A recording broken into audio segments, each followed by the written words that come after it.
우리가 그 하나님 형상, 거룩함, 사랑하는 것, 정결한 것, 이 모습들을 회복해야 하는데 그것을 회복하는 것은 하나님을 닮아가는 것입니다. 하나님을 바라보는 것이 중요하지 그 결과를 바라보는 것이 중요하지 않다라는 거죠. 6절에 보면 함의 아들은 구스와 미스라임과 붓과 가나안이요 했습니다. 그 노아의 자손 이 세 명으로 크게 지금 여기 나와 있는데 셈과 함과 야벳으로 기록되어 있습니다. 그 셈은 우리가 어제 말씀에서 보았는데 셈은 이스라엘의 조상이 되고 함이 가나안의 조상이 되죠. 그런데 함이 잘못하죠. 아비의 하체를 드러내고 그 하체를 어떻게 합니까? 그걸 알리고 자기가 덮지 아니하는 그런 잘못된 짓들을 하지요. 셈과 함과 야벳이 있는데 이 야벳의 조상이 여기 기록되어 있고 후손이 기록되어 있고 6절에 이제 함의 자손들에 대해서 기록되어 있습니다. 이 함의 자손들은 기록되면서 문제가 뭐냐? 함이 범죄했다. 어떤 범죄를 했냐? 부끄러움에 대한 범죄를 했다. 아비의 수치를 드러내고 똑바르게 행동하지 않았다는 거예요. 아비의 수치를 드러내고 그것을 자기가 덮지 않았다는 거죠. 그럼 우리 인간들은 뭐예요? 수치를 누구나 다 가지고 있습니다. 누구나 다 죄의 모습들을 가지고 있습니다.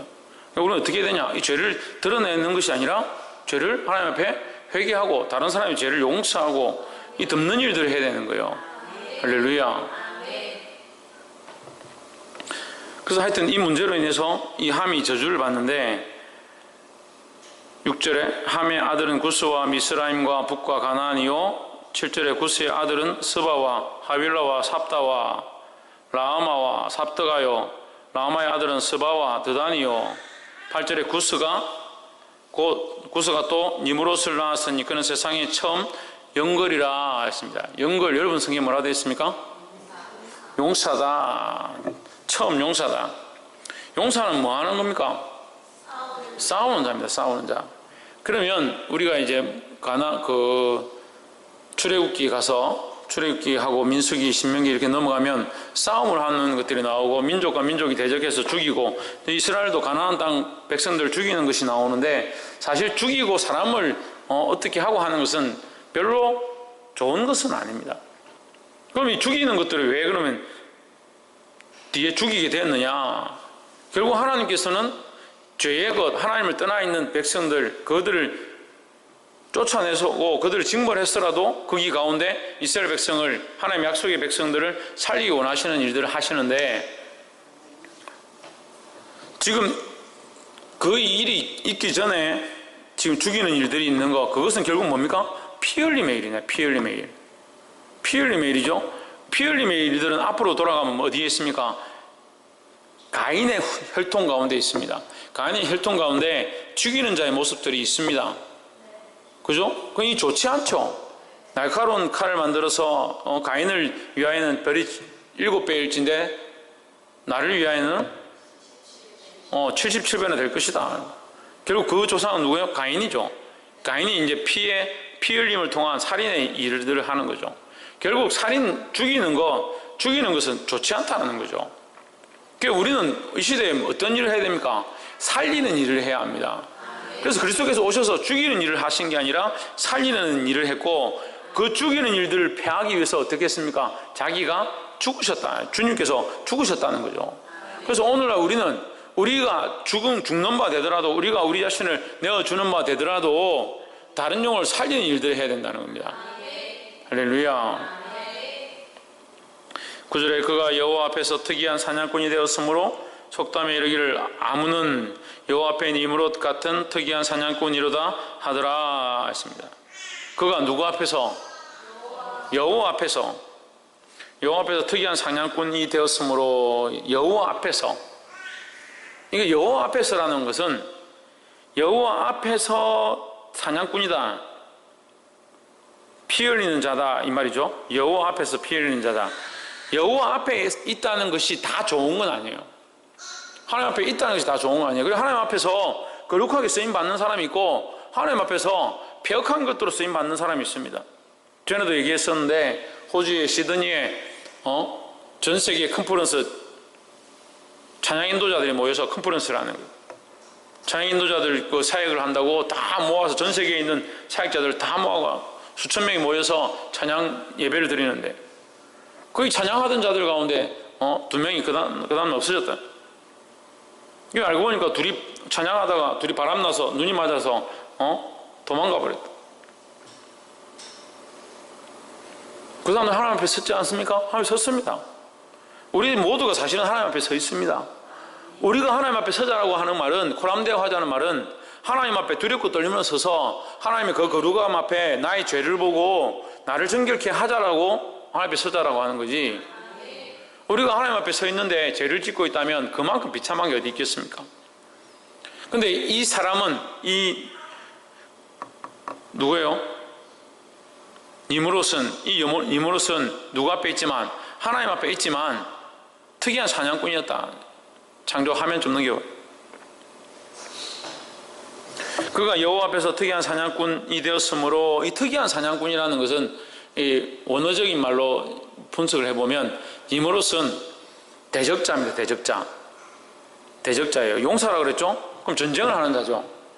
그럼 이 당시 전쟁이 필요했느냐? 하나님 생육하고 번성하고 땅이 충만하라 했는데 전쟁이 필요치 않죠.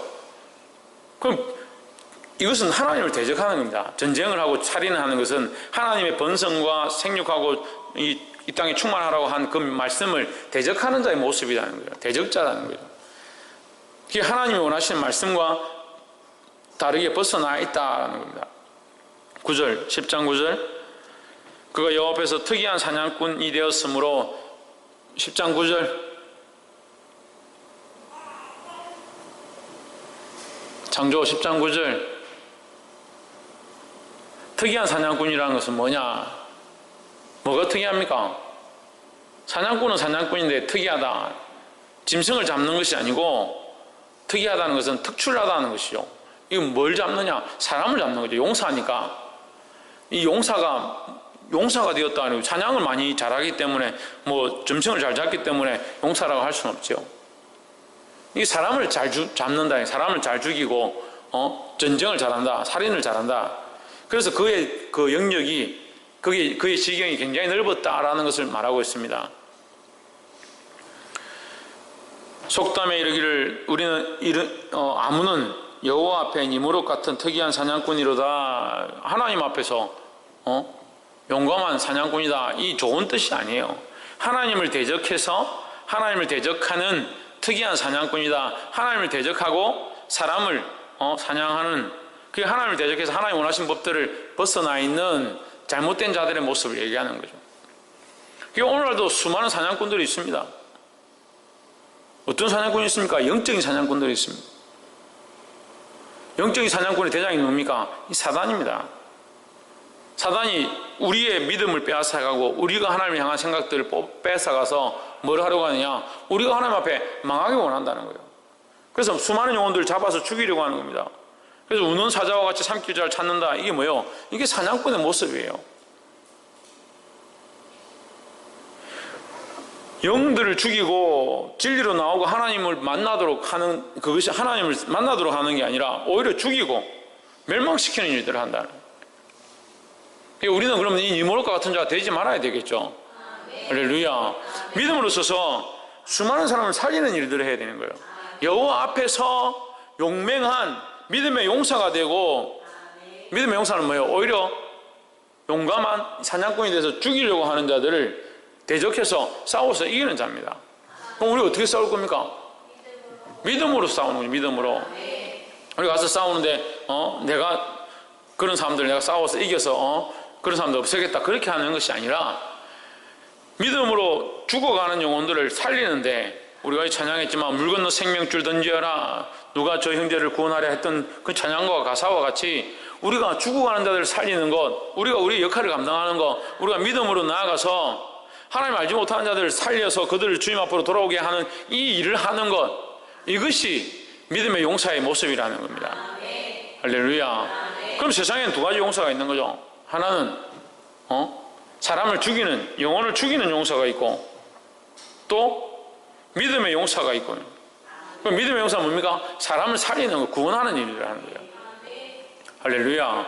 그럼 죽이는 용사들은 뭡니까? 사단의 편에 서서 수만 영을 죽이는 거예요. 그럼 우리도 모르게 이 악한 자의 편에 설 수 있다는 거예요. 왜? 진리로부터 벗어나서 하나님의 말씀으로부터 벗어나서 하나님을 바라보고 하나님만 사랑하는 것에서 벗어나서 재물을 사랑하고 목적을 사랑하고 결과를 사랑하니까 내가 원하는 결과가 생기지 않으면 하나님 안 믿으려고 하는 사람들이 수없이 있습니다. 아이들을 가르쳐가지고 양육해 보니까 자기들이 뭔가 바라는 게 있는데 그것이 자기 원하는 뜻대로 안 되면 결국 어떻게 하냐? 하나님을 떠나더라는 거죠. 왜? 하나님을 사랑하고 하나님을 바라보는 것이 아니라 그 결과물들을 바라보고 자기가 원하는 그 목표들을 바라보고 있으니까 잘못되더라는 거예요. 깨달아 알게 되기를 주님으로 축원합니다. 그래서 12절에 11절과 12절 보면 그가 그 땅에서 아수르로 나아가 니네와 도빌과 보딜과 갈라와 및 니네와 갈라 사이의 레센 이는 큰 성이라 하늘을 건축하였으며 이 큰 성읍을 건축했다. 왜요? 왜 큰 성읍을 어떻게 큰 성읍을 건축했겠습니까? 그렇죠. 살인하고 죽이고 그들 앞에 용감한 용사가 되어서 그 사람들을 피를 흘리게 하고 빼앗으니까 큰 성을 차지한 사람이 되었다는 거죠. 그러니까 이것을 보면 이 큰 성을 얻었다는 그 자체만 보면 이 사람 참 부유하구나, 참 잘 살구나, 참 괜찮구나 그렇게 보는데 잘못된 판단이에요. 잘못된 해석들입니다. 그래서 이 가나안 그 가인 족속의 아들들 우리가 그 3장 4장 말씀 창세기 4장 말씀 우리가 함께 나눌 때도 봤지만 가나안의 아들들이 뭘 해요? 두 여인을 취하고 퉁소와 수금을 만들고 날카로운 병기를 만들었는데 그걸 가지고 성경을 그렇게 해석하는 사람들이 있어요. 일부 학자들은 수금과 퉁소를 만들어서 하나님 찬양했다. 이들이 찬양의 도구를 만들었구나. 참 좋은 일을 했구나. 그렇게 말하기도 하고 또 날카로운 돌구를 만들어서 농사를 짓고 고기를 자르고 뭐 이렇게 한 좋은 것에 썼구나. 그렇게 해석하는 사람도 있습니다. 근데 잘못됐죠. 결과적으로만 보니까 그렇죠. 결과적으로 보면 여기도 마찬가지예요. 10장 12절에서도 그가 큰 성읍을 얻었더라. 이 결과만 보면 잘된 것 같아요. 하지만 이 결과들이 결국 좋지 아니함에 대한 것들을 우리가 암시하고 있는 것을 볼 수 있습니다. 15절에 가나안은 장자 시돈과 헷을 낳고 또 여부스 족속과 아모리 족속과 기르가스 족속과 히위 족속과 알가 족속과 신 족속과 아로아 족속과 스말 족속과 하마 족속과 어디서 들어본 이름들이 나오죠. 이게 이제 출애굽기에서 나오죠. 여호수아서에 나옵니다. 여호수아서에서 그들이 가나안 땅에 들어가니까 거기 7족속이 살고 있는데 가나안의 7족속이다. 히위 족속, 여부스 족속, 헷 족속, 기르가스 족속, 가나안 족속, 하여튼 이렇게 해가지고 7족속이 거기 살고 있는 거예요. 여기 이제 여기서 없어진 족속들도 있지만 하여튼 여기 가나안의 7족속이 여기 나와요. 가나안의 7족속은 제가 이 말씀 우리가 보면서 얘기를 했습니다. 왜 망했다고 했습니까? 왜 쫓겨났다고 했어요? 왜 죽임바 되었다고 그랬어요? 결국 그들이 하나님을 믿지 않고 우상을 섬기고 그들의 죄가 관영했기 때문에 결국 그들이 심판을 받았다라고 했습니다. 그래서 이 족속들이 여기 기록되어 있지만 그들이 넓은 영토를 가지고 있고 좋은 땅을 차지했지만 결국 망하는 자리에 있었다.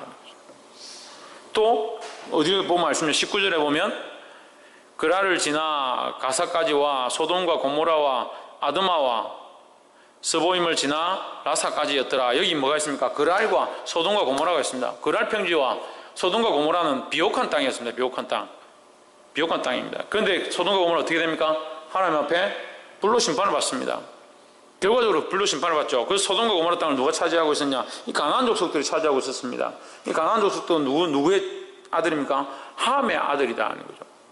결국 다시 하나님께서 그들을 세우고자 해서 노아를 통해서 의로운 백성들이 나기를 원하셨는데 그 노아의 자녀들 가운데서도 죄의 본성들을 드러내므로 말미암아 또 죄의 길을 선택하는 자들이 있다는 거죠. 그것이 함의 후손들이고, 함의 후손 중에 여기 니무롯, 특히 니무롯이라는 자가 나왔는데, 니무롯이라는 자를 통해서 뭐요? 축복이 있는 것처럼 보이지만 결과만 보면 축복이라네요. 결과만 보면. 그래서 우리가 부유하다고 해서 그게 축복이 아니에요.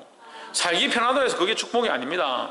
그래서 이 시각들을 바꿔야 돼요. 빨리 바꿔야 돼요. 그렇게 되면 우리가 이 시각을 바꾸면 어떻게 됩니까? 부유해도 뭐 하지 않겠느냐? 김태현 뭐 하지 않겠습니까? 그렇죠. 교만하지 않겠죠. 이게 제일 중요한 거예요. 부유해도 교만하지 말아야 되고. 왜? 하나님이 주셨으니까. 부유해도 교만하지 않고, 넉넉해도 교만하지 않고, 만사형통해도 교만하지 않는다는 거예요. 그런데 만사형통하고, 부유하고, 찬양하고, 예배하고, 다 잘 되는 것처럼 보이는데 교만한 사람들이 있습니다. 왜? 하나님을 섬기지 아니하니까. 그들이 잘 되는 그 형통이 오히려 그들에게 걸림돌이 되는 거예요. 넘어지게 만듭니다. 이런 자들은 하나님 앞에 축복을 받는 것이 또 일상에 그들에게 주어지는 이 허락되어지는 그 축복의 일들이 오히려 자기들을 넘어뜨리는 증거가 된다, 빈거가 된다는 거예요. 어떻게 해야 합니까? 하나님으로 섬겨야 되는 거죠. 자기 용사됨을 의지하고, 자기 힘을 의지하고, 자기 능력을 의지해서 하나님도 필요 없고, 공의도 필요 없고, 율법도 필요 없고, 말씀도 필요 없고, 자기 마음대로 해가는. 목사님, 우리가 언제 그랬습니까? 그렇게 된다는 거예요. 교만하면. 법을 어기는 게 아니라 자기 스스로 높아진 것이 이미 법을 어긴 거예요. 하나님 말씀을 떠나 있는 거예요. 그래서 소돔과 고모라가 어떻게 돼요, 나중에? 이게 타락해가지고. 동성애가 창궐하고, 음란하고 폐역한 짓들을 하나님 앞에서 그 죄의 진노가 가득 차서 유황불로 멸망함을 당할 정도로, 이 멸망함들은 또 이 심판은 또 달라요. 노아 시대 때 하나님께서 물로 세상을 심판하시고 무지개를 두셔가지고 내가 다시는 물로 이 세상을 심판하지 않겠다 하셨잖아요. 소돔과 고모라는 뭐로 멸망당합니까? 유황과 불로 심판을 받습니다. 이 모양은 오늘날 우리 이 마지막 때에 이 세상이 심판받게 될 모양들을 예견하고 있습니다.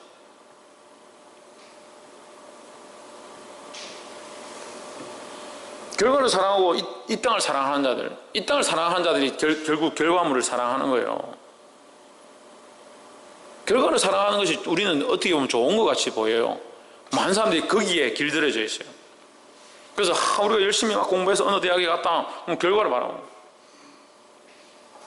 열심히 공부해서 무슨 상을 받았다, 뭐 결과만 바라보고. 그렇게 어렸을 때부터 계속 그렇게 훈련되어지는 겁니다. 그렇게 열심히 하나님 앞에 신앙생활을 했으니까 이런 결과가 나왔지 않느냐.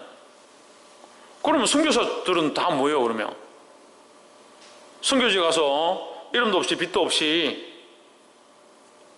제가 페이스북 친구분 한 분 있는데, 선교사님 중에서 그분이 제일 좀 항상 볼 때에 참 가슴 아파. 가정에 옷 한 벌에 안경 하나 끼고, 거기서 이제 선교를 하는데, 교회도 없어요. 그냥 나무 하나, 썩은 나무 하나인데 나무 옆에 비가 와서 자빠져가지고 이렇게 기대고 있으니까 여기를 내가 교회를 해야겠다, 여기를 쉼터해야겠다. 자기가 천막을 들고 와서 그 위에다 이렇게 못질하고 묶어서 거기에 뭐 지나가는 노숙자들 있으면 데려와가지고 밥을 해 먹이고. 그 선교사님 그 닉네임이 따뜻한 밥 한 그릇만 있어도 그거예요. 그리고 병든 사람들 오라 해가지고 매일 밥을 해가 먹여요. 국수를 해가 삶아 먹이기도 하고 밥을 해가 먹이기도 하고, 자기가 물동이를 이고 다니고. 그리고 다른 선교사님들 뭐 오토바이 타고 다니고 차 타고 다니고 뭐 차를 샀다 뭐 집을 지었다 뭐 이래 샀는데, 그 선교사님은 나무 2개 놓고 어디 누가 버린 현수막 들고 와서 현수막을 뺑 돌려서 텐트를 만들, 집을 짓고. 그럼 우리 기준으로 하면 그 사람은 굉장히 저주받은 사람이잖아요. 무슨 어떻게 했길래 저런 삶을 사느냐. 그래요? 아니라고 고개는 젓고 있는데 사실 우리는 그렇게 많이 판단해요. 그렇게 많이 판단해요. 그 결과로 그것이 믿음이고, 그것이 하나님이 그들에게 주셨던 축복이고, 그것만 생각하고 있는 거예요. 누가 그런 신앙을 줬고 누가 그런 가치관을 줬고 누가 그런 눈들을 허락했냐는 거예요. 왜 그렇게 결정하고 있냐는 거예요. 그러니까 더 쓰임을 못 받고 더 하나님의 영광을 위해서 나아가야 될 것 가운데 아무런 말로는 내가 주를 위해 내 몸을 바칩니다. 내 마음을 바칩니다. 내 몸과 내 영을 주님 앞에 바칩니다. 몸밖에 드릴 것 없어. 이 몸 바칩니다. 바치긴 뭘 바쳐요? 바라보기는 계속 그런 어떤 결과들을 바라보는 겁니다. 하나님 내게 이만큼 해주셔야 되는데 왜 해주지 않는가? 하나님 내가 이만큼 충성했지 않습니까? 나는 왜 저들보다 못합니까? 그런 생각들을 언제쯤 내려놓겠냐는 거예요. 그러니까 기준과 가치관이 이미 잘못되어 있다는 거예요. 하나님 앞에서. 하나님 보시기에 선한 게 아니고 내가 보기에 선한 기준들을 들고 하나님 앞에 기도하고 부르짖고 있다는 거예요. 근데 우리가 이것을 내려놓아야 합니다. 이 함과 같은, 이 가난과 같은 이런 생각들과 모양들을 버려야 되는 거예요. 근데 이 모양이 이 인류, 이 온 세계 안에 가득하다는 거예요. 이들이 오히려 더 넓은 지대를 차지하고 이 더 넓은 능력들과 권세들을 들고 이렇게 살고 있다는 거예요. 보게 되기를 주의 이름으로 축원합니다. 그래서 사람 보기에 좋은 것 그게 아니다는 거예요. 사람 보기에 좋은 것을 쫓는 것이 아니라 우리는 하나님만 바라보고 살아야 된다는 거예요. 그게 믿음입니다.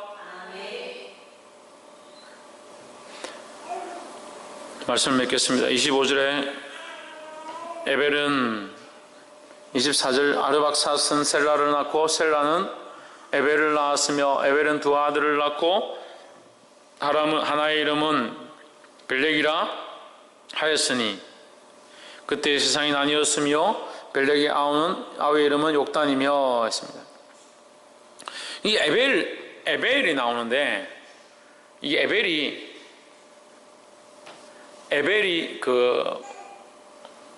나중에 에벨에서 발음이 파생됩니다. 그래서 에벨이 이벌이 됩니다. 이벌이 에벨에서 이벌이 됩니다. 이벌이가 뭐예요? 이벌이가 히브리의 원어예요. 히브리 원어. 그러니까 이게 지금 셈의 혈통에서 이 에벨 후손이 누구냐? 이게 히브리 후손인들이에요. 히브리 후손. 그 어떻게 알 수 있습니까? 이게 벨렉이 나오거든요. 벨렉. 25절에 벨렉의 아우인데 벨렉은 이제 11장에 가면 나와요. 벨렉은 러우의 아비고 러우는 서룩의 아비고 서룩은 나홀의 아비고 나홀은 데라의 아비다.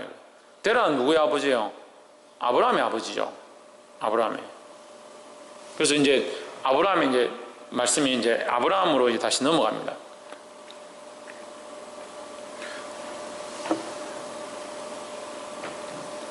참고로 그건 알고 계시면 되겠습니다. 여기 셈의 후손 에벨이라 나오는데 이 에벨이 히브리 족속의 조상이다. 히브리 족속의 조상이다. 히브리는 아브라함 그 가문을 통해서 히브리 민족인데 더 확장되어지는 것이죠. 더 분명해지는 것이죠. 사랑하는 성도 여러분, 오늘 우리가 이 말씀 가운데 배운 것과 같이 깨달은 것과 같이 결과를 바라보고 이 세상의 어떠함들을 바라보는 것이 아니라 하나님을 바라보고 하나님 앞에서 믿음으로 사시기를 주님을 축원합니다. 하나님 앞에 있다고 다 거룩하고 승리하는 것이 아니다는 거예요. 어떻게 하는 것이냐? 하나님 닮아가는 것입니다. 하나님 바라보고 하나님 원하시는 대로 나를 만들어가는 것이고 하나님 앞에서 나를 조명해야 하나님 원하시는 사람이 되고 하나님 원하시는 모습들을 가지게 되는 거죠. 할렐루야. 하나님 앞에서 인간적인 모습들을 벗어버려서 주님의 사람으로 하나님의 거룩한 혈통도로 사용되어지기를 주의 이름으로 축원합니다. 기도하겠습니다. 이 시간 말씀을 기억하면서